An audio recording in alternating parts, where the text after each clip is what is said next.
Hello बच्चों, कैसे हैं आप। मैं आपकी टीचर सुमन शर्मा एक बार फिर से अपने चैनल पर आप सभी बच्चों का स्वागत करती हूं और आशा करती हूं कि आप सभी बच्चे भी फिट एंड फाइन होंगे, मज़ेदार से होंगे। आप सबकी डिमांड से बच्चों मैं अमूली हिंदी व्याकरण की एक्सरसाइज आपके लिए सीरीज़ में ला रही हूँ। तो सबसे पहले कक्षा 6 अमूली हिंदी व्याकरण से पाठ 14 विराम चिन्ह की एक्सरसाइज मैं आपको कराने जा रही हूँ। एक्सरसाइज शुरू करने से पहले मैं आप सबसे चाहूँगी कि प्लीज़ आप मेरे चैनल को लाइक करें, शेयर करें और सब्सक्राइब करें, जिससे आपको समय समय पर हिंदी विषय संबंधी जानकारी मिलती रहे और मुझे आपसे मोटिवेशन मिलता रहे और मैं आपके लिए और बेहतर और बढ़िया तरह से आपको समझा सकूं। तो बच्चों शुरू करती हूं मैं कक्षा 6 अमूली हिंदी व्याकरण से पाठ 14 विराम चिन्ह। विराम चिन्ह बच्चों मैंने अपने एक लिंक में इसको समझाया है। आज मैं आपको एक्सरसाइज कराने जा रही हूँ। तो बच्चों इस एक्सरसाइज के श्रृंखला में देखिए पेज नंबर 142 142 लिखित में निम्नलिखित वाक्यों में विराम चिन्ह लगाइए। यहाँ पे बताया है कि निम्नलिखित वाक्यों में विराम चिन्ह लगाना है। आप स्पष्ट तौर पे देख पा रहे होंगे, आई होप। ओके। का मुझे घर जाना है, आप कृपा करके पहुंचा दीजिए। इसके अंदर हमें विराम चिन्ह लगाने हैं। तो पहले वाक्य में मुझे घर जाना है अल्प विराम, आप कृपा करके पहुंचा दीजिए पूर्ण विराम चिन्ह लगेगा।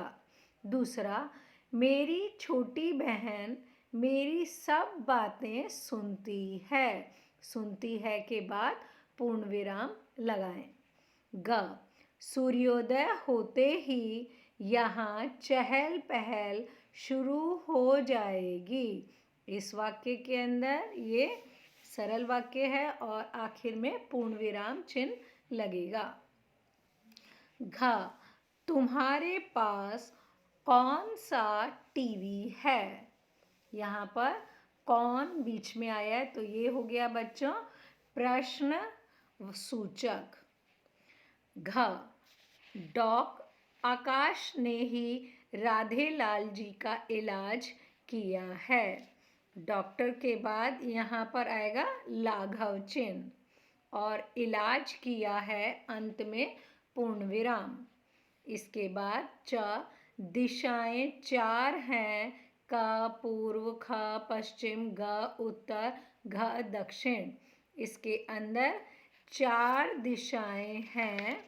इसके बाद जो चिन्ह लगेगा वो है आपका योजक चिन्ह और इसके बाद क में आपके लगाया जाएगा कोष्ठक, ख में कोष्ठक, ग में कोष्ठक और घ में कोष्ठक और लास्ट में अंत में पूर्ण विराम।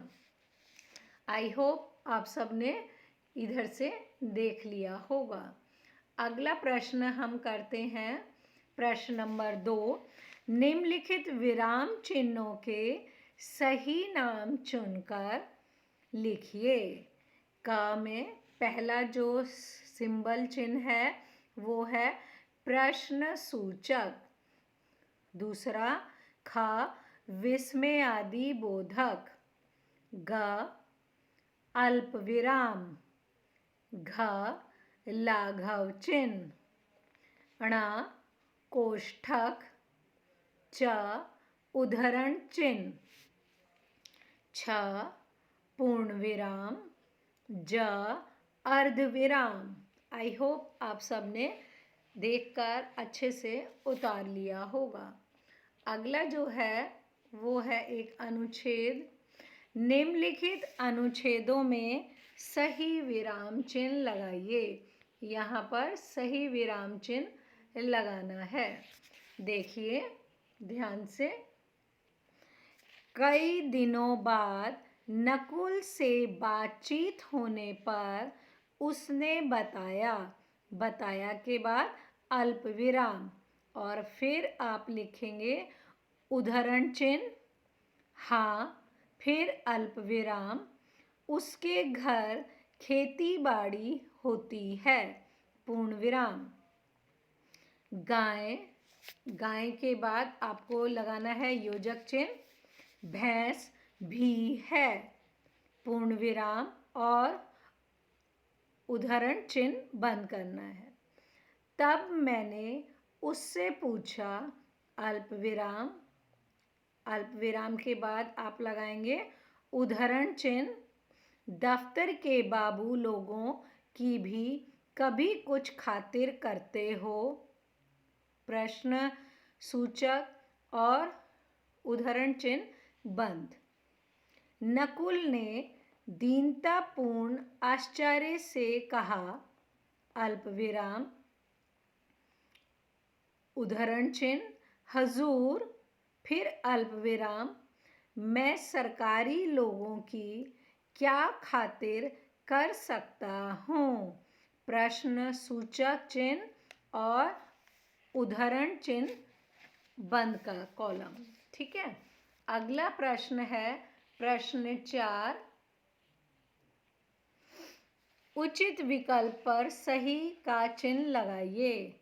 वाक्य के पूरा होने पर लगाया जाता है, क्या लगाया जाता है? तीसरा इसका जवाब है पूर्ण विराम चिन्ह। दूसरा खा, दो शब्दों को जोड़ने के लिए लगाया जाता है, इसका जवाब सही है दूसरा योजक चिन्ह। ग, जिस वाक्य में प्रश्न पूछा जाए उसमें लगाते हैं चौथा प्रश्न सूचक चिन्ह।